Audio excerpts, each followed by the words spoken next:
कैसे हैं आप सब? उम्मीद करता हूँ सब अच्छे से होंगे। तो हम आ गए हैं आपके पास फिर से एक नया टॉपिक लेके कि यूके में स्टूडेंट वीज़ा के लिए कैसे अप्लाई करना है।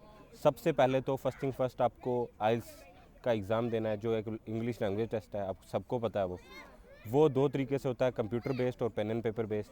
अब कंप्यूटर बेस्ड जो है वो जल्दी उसका रिज़ल्ट आता है और वो एक ही दिन में हो जाता है। स्पीकिंग, रीडिंग, लिसनिंग सब एक ही दिन में हो जाता है। और जो दूसरा है पेन एंड पेपर बेस्ड वाला, वो स्पीकिंग आपका अलग डे में होगा और रीडिंग, लिसनिंग और राइटिंग अलग डे होगा। वो 13 डेज़ में उसका रिज़ल्ट आता है और कंप्यूटर बेस्ड वाले का 5 डेज़ में आ जाता है। तो सबसे पहले आपने अपना देना आइल्स का। के बाद जैसे ही आपका आइल्स का रिज़ल्ट आ गया तो आप क्या कर सकते हैं, इसके में दो तरीके हैं। या तो अगर आप चाहें, आप खुद ही अप्लाई करना चाहते हैं यूनिवर्सिटीज़ में यूके में, तो आप यूकैस सर्च कर सकते हैं। ये एक मोड है जिसे आप सीधा सीधा 5 यूनिवर्सिटीज़ में अप्लाई कर सकते हैं। कुछ इसकी मिनिमल फ़ी है, आई थिंक £23 या समथिंग लाइक दैट, जो इंडिया के मान लो 2200 या 2100 बनेंगे। ये भी कर सकते हैं, या फिर आप किसी काउंसलर या एजेंट के थ्रू भी जा सकते हैं। आपको जो आपके लिए रिलायबल हो आप उस मोड से जाएं।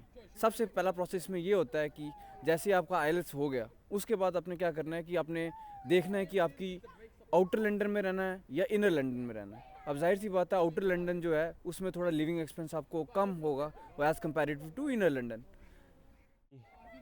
9.5 लाख आपको लिविंग एक्सपेंस के लिए शो करना पड़ेगा और इनर लंदन में मेरे हिसाब से 11 to 12 लाख आपको शो करना पड़ेगा अप्रॉक्सीमेटली। अब वो आपने डिसाइड करना है कि आपको आउटर लंदन रहना है या इनर लंदन रहना है। उसी हिसाब से आपको यूनिवर्सिटीज़ में भी अप्लाई करना पड़ेगा और यूनिवर्सिटीज़ की फ़ी भी आउटर लंदन और इनर लंदन की वेरी करती है।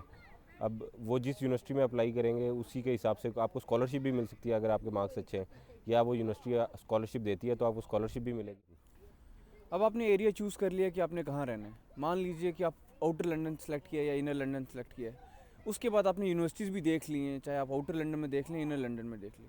उसके बाद आपने क्या करना है कि जाहिर सी बात, आप डिफरेंट बैकग्राउंड से होंगे, कोई आर्ट्स से होगा, कोई साइंस से होगा, जिस भी किसी भी बैकग्राउंड से, डजेंट मैटर। आपने उसी हिसाब से अपना कोर्स चूज़ कर लिया। आपने कोर्स चूज़ कर लिया, उसके बाद आपने यूनिवर्सिटी में अप्लाई कर दिया। अब यूनिवर्सिटीज़ जो हैं वो रिवर्ट करने का वेरी करता है, कौन सी यूनिवर्सिटी कितना टाइम ले। वो डिफरेंट डिफरेंट यूनिवर्सिटी की डिफरेंट डिफरेंट टाइम लाइन है।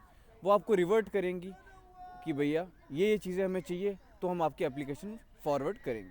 अब ऑफ़र लेटर आपको यूनिवर्सिटी की तरफ से आ गया और वो यूनिवर्सिटी आपको पसंद भी है, आप उसी में जाना चाहते हो, तो आपने उसकी जो कंडीशनल है अगर ऑफ़र लेटर, तो आपने उसकी कंडीशंस पूरी करनी है। अगर अनकंडीशनल है फिर तो बहुत अच्छी बात है।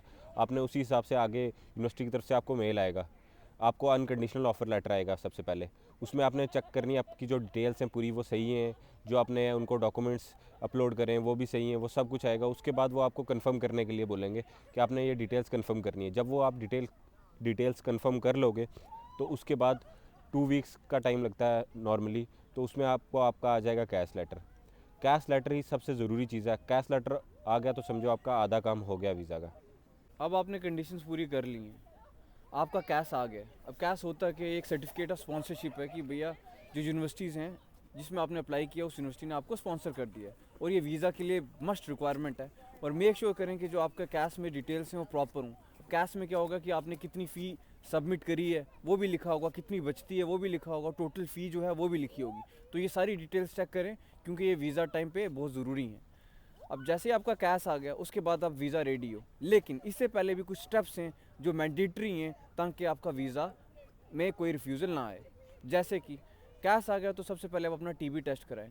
ये जितनी भी हमारी एशियन कंट्री जैसे इंडिया होगा, पाकिस्तान होगा, इसमें एक रिक्वायरमेंट है यूके आने के लिए कि इन्हें टीबी टेस्ट कराना है।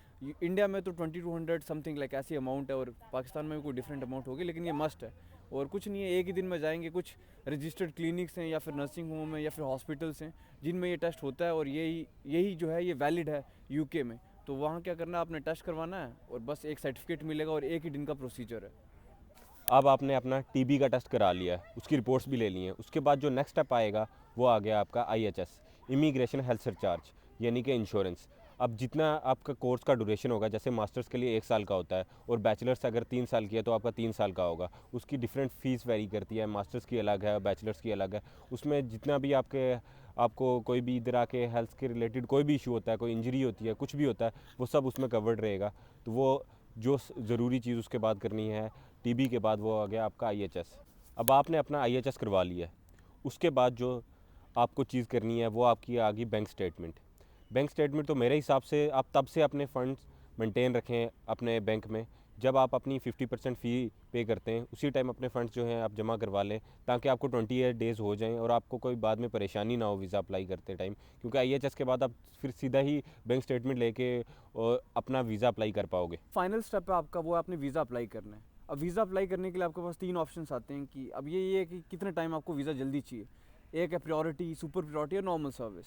सुपर प्रायोरिटी में 1 दिन में आ जाता है, प्रायोरिटी में 5 वर्किंग डेज चाहिए और नॉर्मल जो है वेरी करता है, उसका कुछ कह नहीं सकते।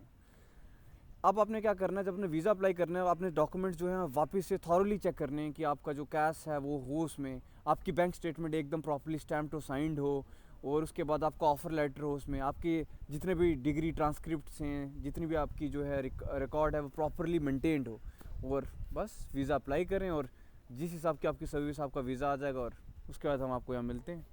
सी यू सून। बस आपने वीज़ा सबमिट कर दिया जी, उसके बाद डिपेंड आपकी सर्विस है, जैसे भी आपका पासपोर्ट को आपको आ जाएगा, आप ट्रैक कर सकते हैं इसको, और जैसे आप पासपोर्ट खोलेंगे उस पर लिखा होगा वेलकम टू यूके। मुबारक हो आपको, मुबारक वीज़ा आ हो, और गया उसके है। बाद जल्दी से हम आपको यहाँ मिलेंगे।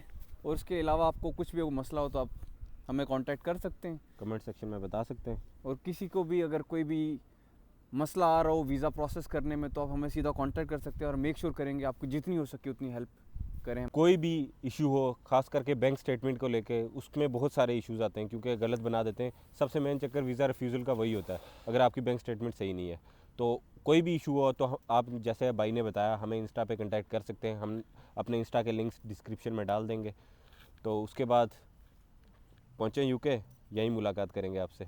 और एक और चीज़, 99% जो है वीज़ा आपका लगेगा ही, स्टडी वीज़ा। यहाँ बहुत रेयर रिजेक्शन होती है, 1% मान लेता हूँ, वो ना के बराबर है। मतलब 99% आपका एश्योरेंस है कि स्टडी वीज़ा लगेगा। इसलिए जब आपने दिल बना लिया, अकाउंट्स रेडी हैं, तो मान लो कि आप यूके पहुँच गए, और मतलब यहीं कहीं खड़े हो। यहीं खड़े हो, हमारे साथ खड़े हो। Okay okay, then will see you in the next video. Until then, take care. Peace out.